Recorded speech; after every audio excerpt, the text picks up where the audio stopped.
Well, hello and welcome back to the vault. I hope you're having a good morning, good evening, and a good afternoon wherever you are in the world. This is WoWs Weekly. I know we kind of skipped it last week because last week was patch drop week and we kind of did a live stream regarding the patch on the Monday. So, yeah, this has been the first WoWs Weekly of this patch and I hope you enjoy it.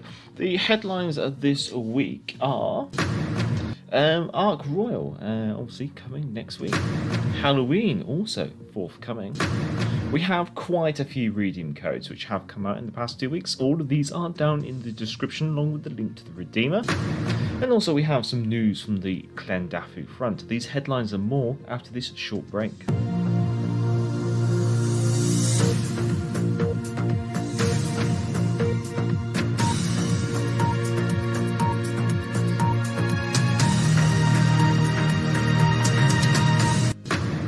So, first of all, we have the Light in the Dark campaign, well, kind of mini event, I guess you could say, which is returning anew.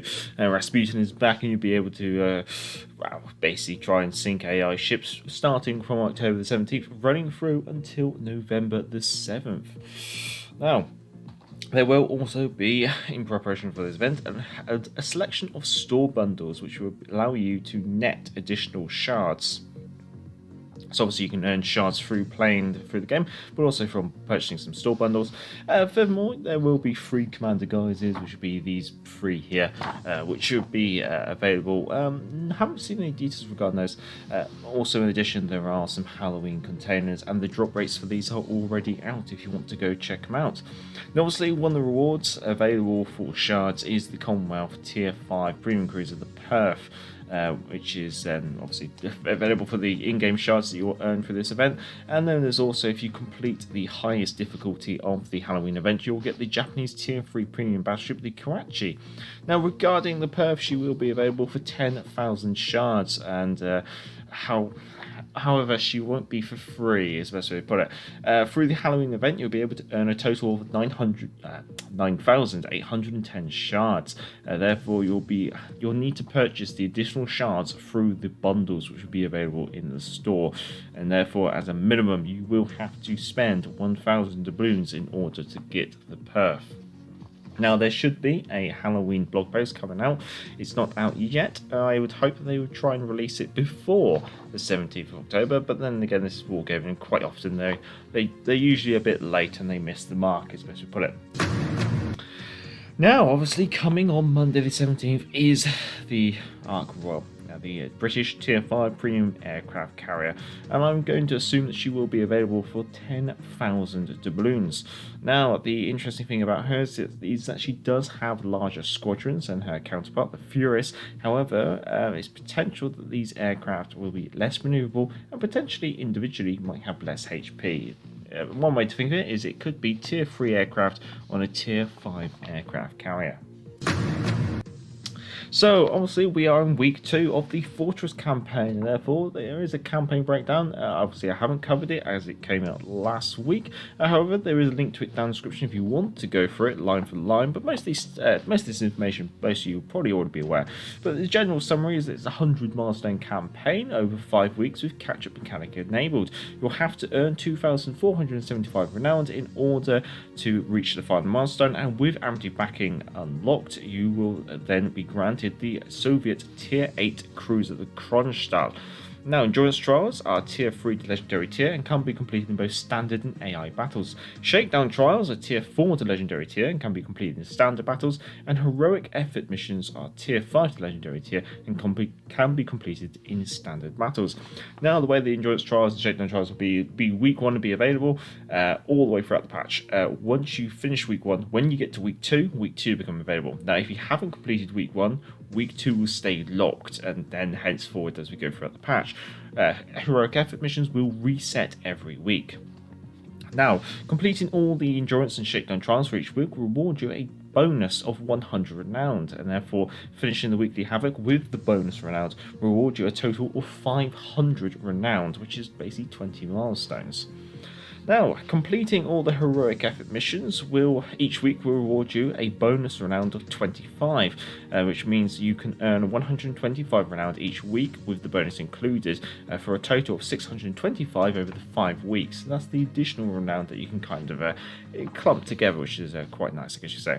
So obviously for the crunch style you need 2,475 renown, and now put you back in. Completing all the weekly havoc missions will net you a total of 2,500 renown, so you can get away with not having to do the heroic effort. However, completing all the weekly havoc missions and the heroic effort missions will net you a total of 3,125 renown. And once you've done all that, we move on to Endless Trials. Endless Trials is basically the mechanic in the game in which you can basically earn the most useless currency in the game and the rarest currency in the game at the same time. Basically, you'll be able to earn a total of 250 steel badges per week by completing daily and weekly missions. Obviously, at the end of trials is once you basically finish the campaign. Most players only really get to dabble in it towards the last week, but some players like to purchase up the campaign early and get themselves X number of weeks additional grind, I guess you could say. If you basically purchase the campaign right out on week or day one, or let's say before the end of week one, you started grinding. As you know, it has to be day one actually. So if you did it on day one, you would be able to earn a total of 1,250 steel badges. Note that it's 25 renown per milestone, and it's only 5 steel badges per milestone as well. So it's a very dismal amount. Weekly trials must be completed in standard battles or battles versus AI in tier 3 to legendary tier. However, with nothing to really purchase for steel badges, it's kind of one of those things where it's not really anything to get excited about. Now, talking about some redeem codes that we started, we have the Guilty Pleasures redeem code. Now, there's 2 redeem codes, but you can only redeem one of them, so please pick carefully. The the redeem code, or your chosen one, will either grant you the coffee, or I've got to remember to memorize that, the coffee flag and patch, or the music patch and flag. So redeem code is down in the description. Pick which one you want based on what you see, and then claim that redeem code. Once you claim one of them, the other one is basically then null and void for you, unfortunately. Also, we have the Germany Unity Day, which also included a patch, and there is a redeem code for that down in the description. I haven't checked to see what the patch is, but I'm sure it's something German related, as best we put it. Now, ranked season 31 stats are in, and there's not really too much to take away from this, I guess you could say. Not a lot of people finishing ranked, especially put it. The maps are evenly distributed. Number of players is only 67,000. Number of participants only 69,000 players. And the ship's choice, about most popular battleship, cruiser, and destroyer. It's the New Mexico for battleship, Nuremberg for a cruiser, and Fubuki for a destroyer. And ironically, I kind of feel they're all bad choices, but it's interesting to see that they're not premiums. So, but then again, most popular be the most likely ship that players have access to. Anyway, obviously we can't really scrutinise these stats too much, but it's nice just to put them into context when it comes to player numbers. And so obviously we can see that the trend continued downward throughout the season of ranked. Basically, players just losing interest as they go along and saying, nah, I can't bother with it because the rewards aren't that really amazing and it can be quite a bit grindy. However, this season of ranked, these 3 matches, I can't reach that far over, but there's not those 3 there, but the 3 before that. So it's very comparable, I guess you could say, in regards to the number of players playing ranked. So, until October the 17th, there are a number of camouflage bundles available in the store. These can be historical or just event camos, but player beware, I guess you could say. Before you purchase any of these camos for doubloons, make sure you can't get them for just paint. Some of these historical camouflages are already available underneath the ship. So if you go to the ship and you go to camouflages, you can then purchase the historical camouflage for paint, rather than going to the store and purchasing them for the balloons. So buyer beware, check that out first. However, the Christmas camouflages, the Halloween camouflages, they're all doubloon only. So, but they are on sale until October the 17th. Regarding more redeem codes, we have the Canadian Thanksgiving flag, which is, I believe it's supposed to be a turkey, but to me it just looks like a turnip. But yeah, we have this flag. Redeem code down the description. Again, nice and copy and pastable with a link to the redeemer if you have missed it. And Wargaming has currently organised a fall crate giveaway. There will be a total of 22 winners, with each winner receiving 2 of the winter containers. Now, the link to this giveaway is down in the description of this video, but also it is available on numerous World of Warships Legends social media outlets. Basically, you just have to enter in your gamer tag, and that's about it. Now, the results will be announced next Tuesday, so I believe that is Tuesday the 18th. Yes, Tuesday the 18th, and basically the entries end on the 17th of October at 10 AM UTC. So if you have missed this and you are interested in potentially getting something for nothing, then obviously check it out. Now, there is a new competition, or not competition, kind of social media event, I guess you could say. The Unsinkable Sam patches. This is very similar to the fishy patches that we got over the April Fools. So the Unsinkable Sam kind of patch event, I guess you could say, is happening over the rest of this patch. And basically, there will be redeem codes which will be hidden away inside social media and blog posts by World of Warships Legends. The first one is obviously out, and that is the Unsinkable Sam there in the middle. Now, that is also the redeem code for the first one is down in the description. And what I'll probably do is, as we continue going forward with WoWs Weekly, I'll keep adding some updates to which ones come out each week, and then that way, if you do miss them, you'll find them down there. Now, it wouldn't be World of Warships Legends without an update from the Clandafu front.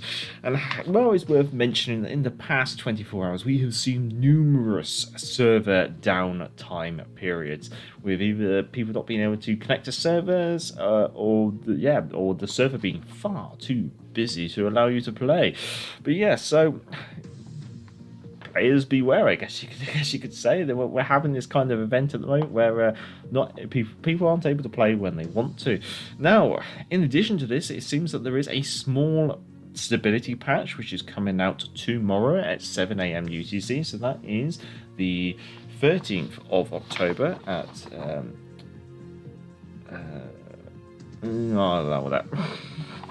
estimated, 7 AM UTC on the 30th of October, and this will come with a server downtime as well. So from 7 AM UTC on the 13th of October, there will be a period of the server maintenance. Well, that is all of the official news. Obviously, we will have the channel news, but if you're here just for the World of Warships Legends news, then obviously feel free to give it a thumbs up, and I hope you enjoyed it. And if you enjoy this kind of content, feel free to subscribe. If you have anything that you want in the news bar down below, after this live stream, there will be a pinned post, or you can shout it in the chat, or you can shout out in Friday live stream chat, although we'll talk about that shortly. Anyway, we'll take a quick break, and then I'll go through the chat, and we'll also cover some channel news.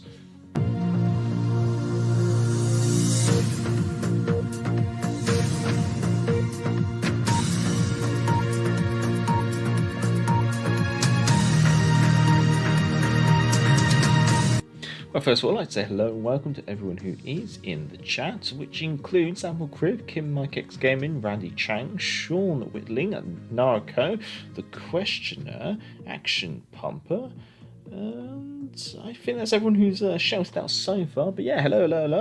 Let's have a look. Narco, boo to the update. Just hoping it's one of those updates that prepares us for a big one with potential. Well, you're showing your cards there, Narco. But yeah, you sound like you're looking forward to some Zerlane content. Which, how long has it been since the last Zerlane wave 3? I guess that was early this year.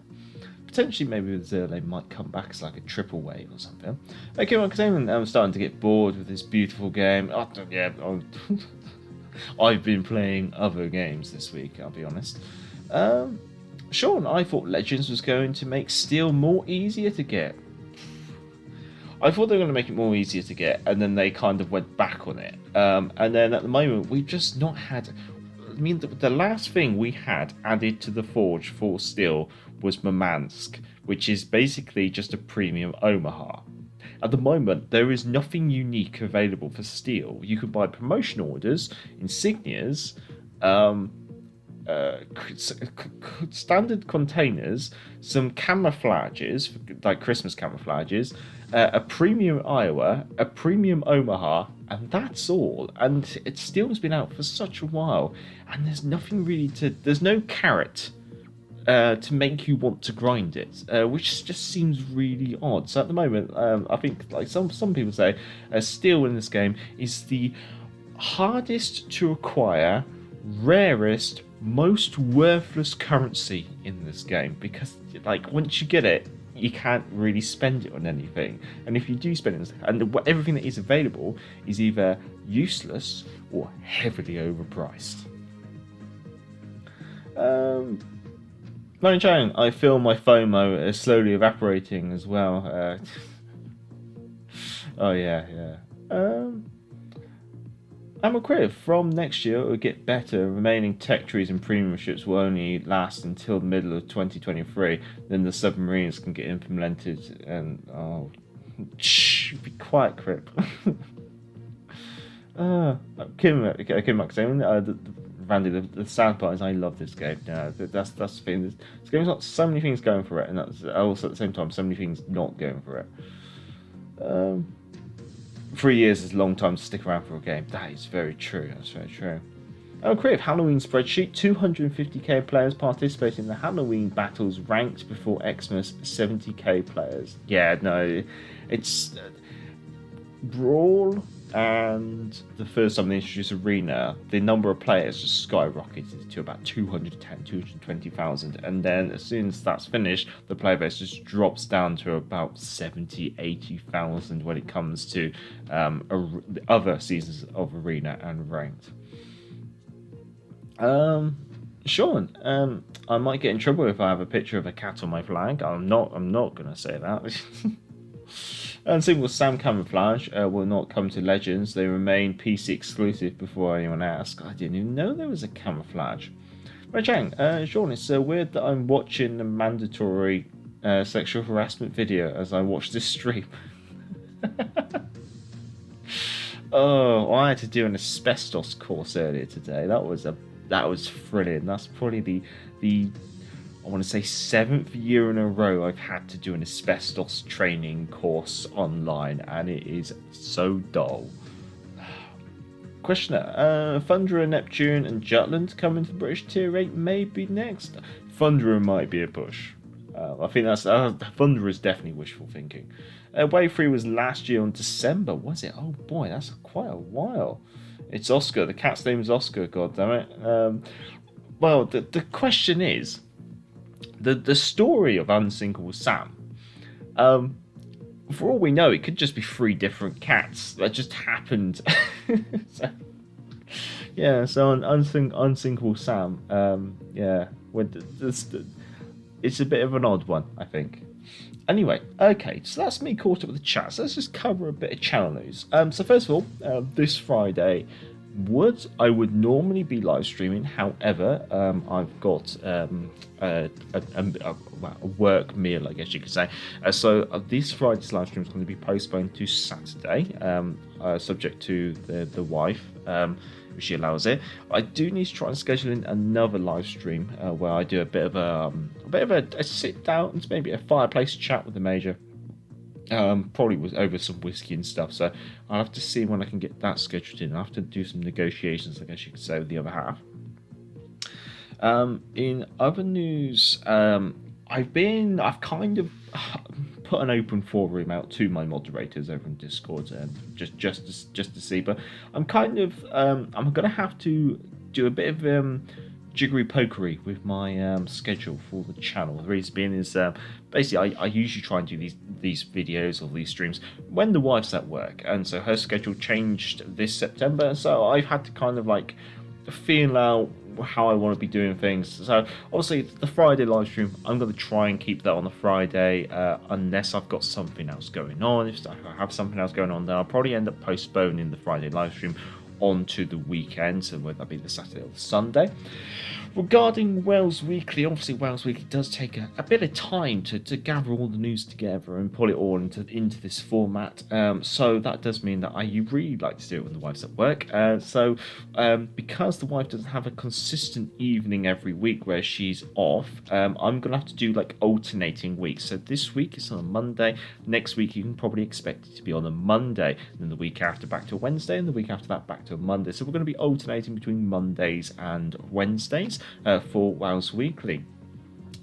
Regarding other channel videos, as some of you may know, I haven't reviewed a single ship properly since July. I think the last one was USS Black.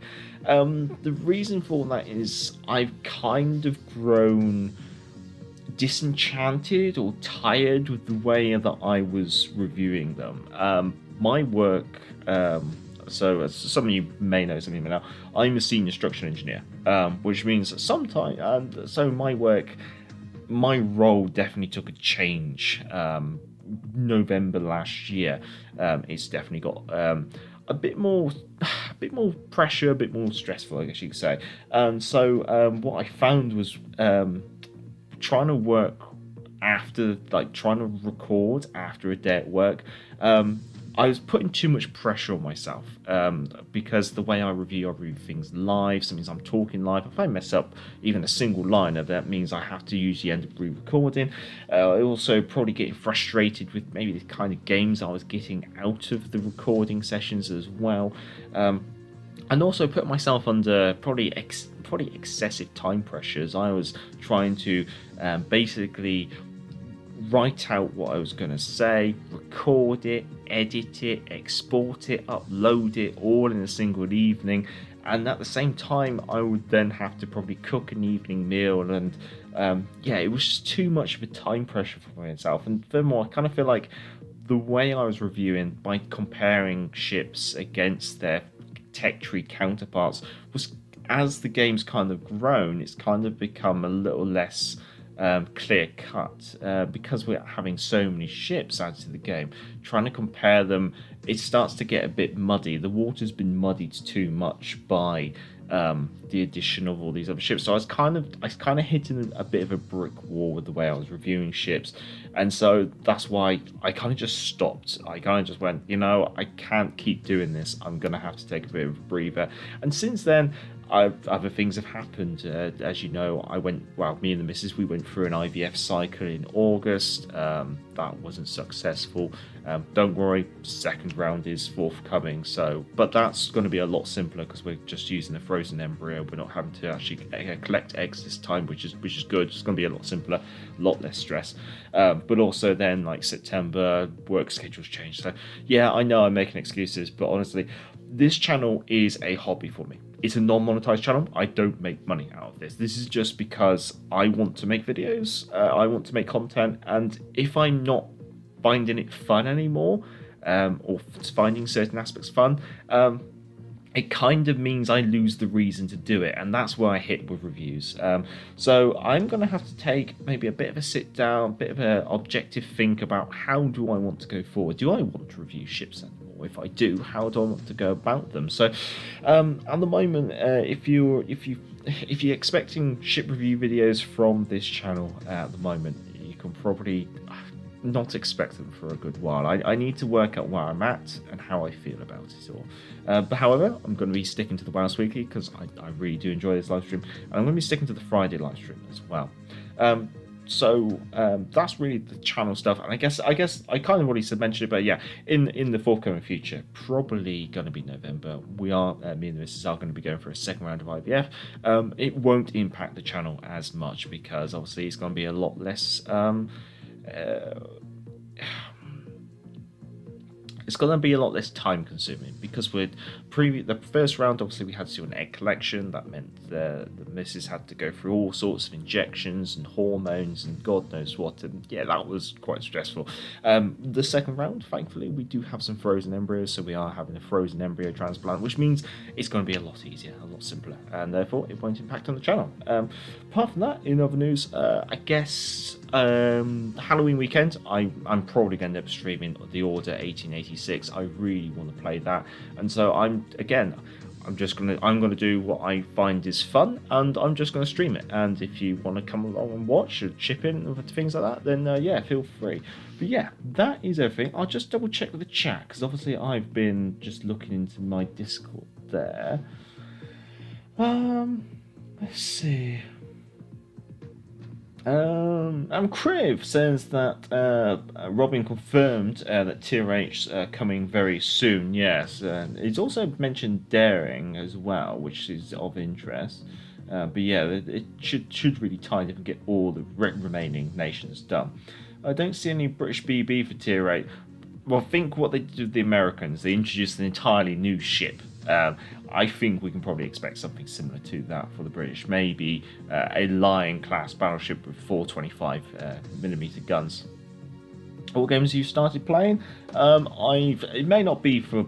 I'd never stream it, but I've been playing the Steins Gate series. So I've just finished the Steins Gate Elite. I've platinumed it. I'm now playing Steins Gate Zero on the side. It's visual novels. That's definitely not the kind of content that you chaps are going to be interested in. But yeah, it's just something that I've been kind of interested in getting round to.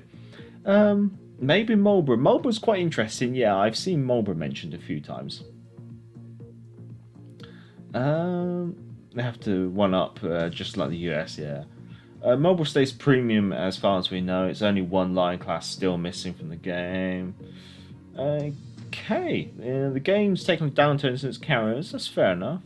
Buy a ship thinking it's good, and 2 months later they nerf it and make it available in the store. Well, as always, player beware. The terms and conditions do say they can do kind of whatever they want with the ships. Why don't you spend...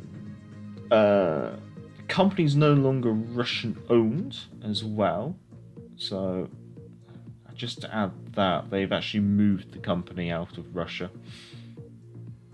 Legendary shouldn't be easy to get. That's true. I think what they've done with Legendary Tier recently, where they've introduced milestones, which mean you have to have a certain territory ship in order to actually progress any further, is actually it's a good way.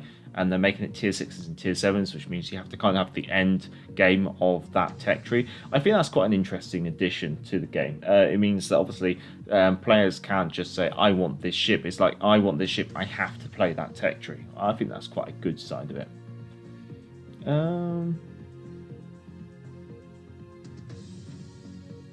Money goes to Russian owners.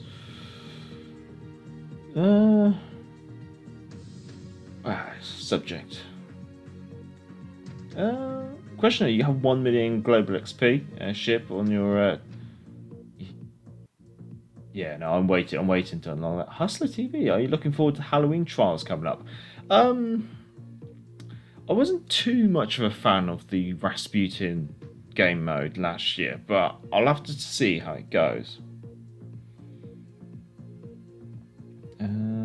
I think you only need 750,000 global XP in order to boost free tech trees, I think. Anyway, I think we're going to end it all there. So, I hope you're all safe. I hope you're well. I hope you all enjoy what's left of your week. Have a good morning, good evening, good afternoon, good night, wherever you're on the world. Stay safe, stay well. And I won't catch you Friday, but I'll probably catch you Saturday. So, until next time, I'm the Gaff Major, and back to the port.